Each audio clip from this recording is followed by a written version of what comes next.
Tem atualização de momento agora, porque o Corpo de Bombeiros do Rio de Janeiro, ele conseguiu resgatar aquela garotinha de 7 anos que havia feito contato agora há pouco, né, ao longo da madrugada, no desabamento de 4 imóveis na zona norte do Rio de Janeiro. Criança e mãe estavam soterradas. A criança foi resgatada, mas infelizmente o Corpo de Bombeiros confirmou a morte da mulher. Outras 8 pessoas ficaram feridas, mas sem gravidade. A gente tem o destaque ao vivo, chegando agora com o Vinícius Calisto. Diga, Calisto.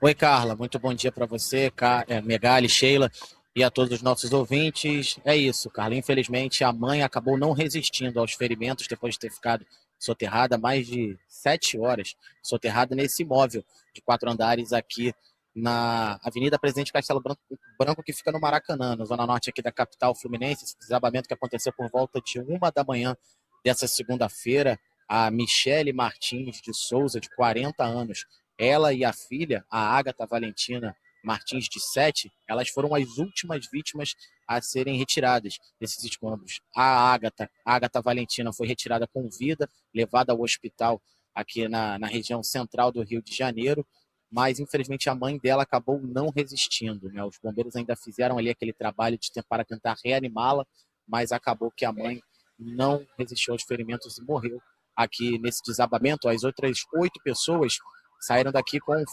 ferimentos leves e algumas até nem com ferimentos. Algumas delas, inclusive, nem foram levadas ao hospital. Só uma das outras 8 que também foi levada, mas com ferimentos leves. Mas a má notícia é que a mãe acabou não resistindo, e nós conversamos aqui com moradores, com pessoas que já diziam que há muito tempo os moradores denunciavam as condições desse prédio. Uma dessas pessoas foi o Tácito Simões, morador daqui. Uma das casas, inclusive, que desabou era a dele. Ele também fala que perdeu tudo. E há quanto tempo que ele já vem denunciando esse problema? Vamos ouvir. Eu comecei a ouvir uns estralos, e aí eu saí correndo e fui pra casa da frente, que é onde minha mãe morava, e entrei na casa. Quando eu entrei na casa dela, eu vi a parede da sala dela começar a estufar e se abrir. E aí eu vi mais estralos, e aí eu consegui tirar minha mãe, meu padrasto e meu irmão de casa correndo. A Valentina, uma das crianças que tá lá presa nos escombros com a mãe, tava ainda ali no corredor. Quando a gente gritou pra ela vir, ela correu. Assim que ela correu, a casa toda veio abaixo de uma vez só, foi questão de segundos. Mas é algo que a gente já vem há 10 anos pedindo ajuda da prefeitura, a gente vem socorrendo. Pois é, outra pessoa que eu conversei aqui, pessoal, foi a mãe da Michele, a Michele que não resistiu, a Lúcia Martins, e vó da Ágata Valentina, que foi levada para o hospital. Ela também fala sobre esses problemas, ela foi uma das vítimas, inclusive, que foi resgatada pelos moradores, não sofreu ferimentos, mas conta pra gente quanto tempo também que esses moradores já vinham cobrando, e todo o susto que foi acordar debaixo dos escombros. Vamos ouvir a mãe. Eu acordei com meu filho me tirando debaixo dos entulhos, e minha netinha. Não vi nada, não sei como é que houve, que eu tava dormindo. Nossa, eu tô com um pouquinho de dor no pescoço, mas tô bem. Muito tempo nós cobramos. Nós tô muito tempo, já teve mais manifestação aqui nossa, mas aí não resolve nada, não faz nada por nós. Mas aí não toma atitude de nada. Só agora eu espero acontecer isso pra poder vir. Porque eu perdi tudo. Eu perdi meus documentos, minha filha perdeu os documentos, perdemos tudo. Pois é, e agora o corpo da Michele Martins ainda está sendo retirado daqui, aguardando a chegada do Rabecão. E agora a Defesa Civil Municipal interditou 3 imóveis, dos outros 4 que tinham.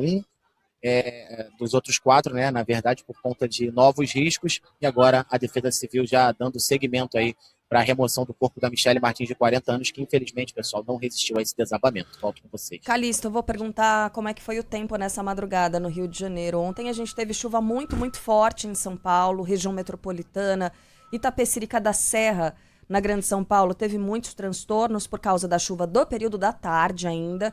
E como a gente ouviu nos relatos aí dos moradores, esse desabamento aconteceu na madrugada, enquanto parte dessas pessoas ainda dormia. Carla, se você me permitir complementar a pergunta, eu queria que o Calisto falasse um pouquinho sobre o bairro. Que prédios são esses? A gente já viu muito desabamento no Rio de Janeiro de prédios que têm construção irregular, muitas vezes construído por milícias.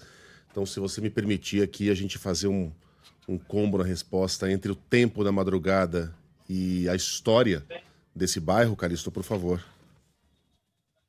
Pois é, pessoal, respondendo agora a pergunta da Carla, de fato, sim, choveu muito a madrugada aqui na capital fluminense, principalmente em pontos da Zona Norte, aqui onde eu tô, e sim, os moradores falam que a chuva contribuiu para esse desabamento. Foi uma chuva muito forte e que é uma estrutura, agora já puxando o gancho do Megali, sim, é um bairro completamente humilde. Essas casas, elas já apresentavam problemas há muito tempo, é ao lado de uma comunidade conhecida aqui no Rio de Janeiro como Favela do Metrô, aqui ao lado onde eu tô. E são casas, perto da Favela da Mangueira, aqui também do Morro da Mangueira, são casas construídas uma sobre as outras e com estruturas sensíveis, né, estruturas muito delicadas. Então, por isso que esses moradores já pediam o apoio da prefeitura, né, da Secretaria Municipal de Habitação Social da Prefeitura do Rio, como o Tácito mesmo, um dos moradores, disse para a gente aqui, são mais de 10 anos pedindo o apoio da Prefeitura com reforço aqui nas estruturas, nessa área aqui, que é próxima a uma comunidade, uma área bem humilde, e agora, infelizmente, houve essa tragédia, depois de 10 anos, segundo os moradores, de denúncias à Prefeitura do Rio, e a chuva, sim, comprometeu bastante a estrutura aqui dessa área, pessoal. Valeu, Calixto. Bom, houve um desabamento também em Guarulhos, na Grande São Paulo. Eu não sei se choveu em Guarulhos, no meu bairro não choveu nessa madrugada, mas era um prédio que estava vazio, né? Pelo que eu tô vendo aqui. Ocupado por pessoas em situação de rua, Pessoas né? em situação de rua, ninguém ficou ferido, né? Uhum. Lá na rua Madame Curie, 1134, o endereço. O Corpo de Bombeiros confirmou que esse edifício já havia sido interditado antes do desabamento por causa de rachaduras na estrutura. Estava abandonado havia 10 anos já, né? Muito tempo. 4 andares que vieram abaixo. Não houve feridos, segundo os bombeiros.